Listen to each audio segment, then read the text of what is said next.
There's a fascinating display at the Kelowna Museum right now featuring some of the first newspapers ever in the community. Amazing records of our history, but you may need a magnifying glass for the fine print. So this exhibition focuses on one of the first newspapers here, one of the earliest, the Kelowna Record, or the Orchard City Record, as it was named. So this publication came out in 1908, and the last run was 1920. So the exhibition sort of takes a bunch of different articles from these papers and highlights some of the really interesting things that were going on at the time. And so what the visitors might find out when they're coming here is that, yeah, they've noticed that some things haven't really changed since 100 plus years ago, and other things are looking very different. Amazing to think that people had a newspaper of this quality with a population in the mere hundreds.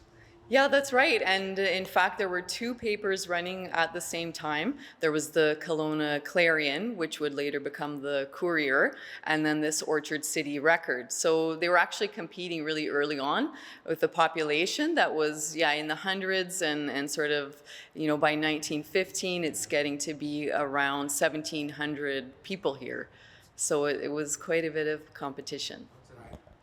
One thing that does jump out at you when you look at the content is that clearly it's written from the British, standpoint.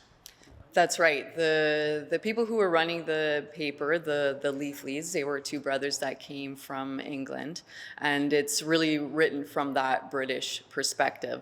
So missing, of course, is the perspective of the Syilx Okanagan people that were here, and also the other settlers that came. People coming in from China and Italy. They're referred to and mentioned in the papers, but not by their own voice. Right. And not always in a way that would seem appropriate by today's standards. That's right. People reading the papers today would certainly be shocked to see how people were being written about and talked about, and even some sort of seemingly innocent things where there's articles that are talking about the nationality of a person, but that has nothing to do with the storyline at all, or what was actually happening. Right. And so you've got a little corner for that called misrepresentation. Misrepresentations, yes. We call it misrepresentations because it is from that British perspective, and the people being talked about were not able to have a voice in the paper and sort of tell their side of things. And really pretty extensive coverage. Like, again, with a population of, between 600 and 1,700 people, you see a newspaper that's fine print filling 4 full pages. There's quite a lot there. Yes, they crammed in all kinds of information, all kinds of things that were happening.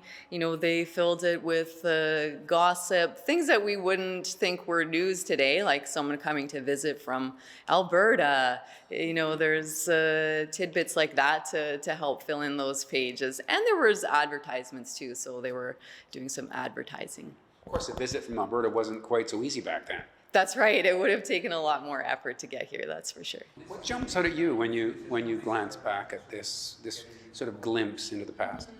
Yeah, it is true that some things are really still the same. There's an article in the military section. We've sort of divided the topics or the content into these different topics that would frequently come up. And one of them is military. And there's an article all about women taking over and working in the absence of the men, and it sort of specifically considers, is this finally a time where women will get equal pay? So there's things that we think, they were obviously still struggling with that back then, and we can relate to it today. Right. So you've got some women who might appear in these pages that you can thank for whatever paycheck it is today. That's right. All right, and so how long is this exhibit up? This exhibit runs until September, so you've got some time to come and see it. The admission is by donation, and we're open every day except for Tuesdays and Wednesdays. Right, so interestingly, this display focuses on this Orchard City Record, but you did mention the Clarion. I don't see that here, but if someone was curious about that, there's an avenue to look into that. That's right. So The University of British Columbia has digitized many of the early newspapers from the small cities in BC. And you can look at all of the Orchard City Record and the Kelowna Record, as well as the Clarion and early Courier newspapers. Well, thanks so much for putting this all together. Yeah, thank you. All right, and thank you for watching Kelowna Now.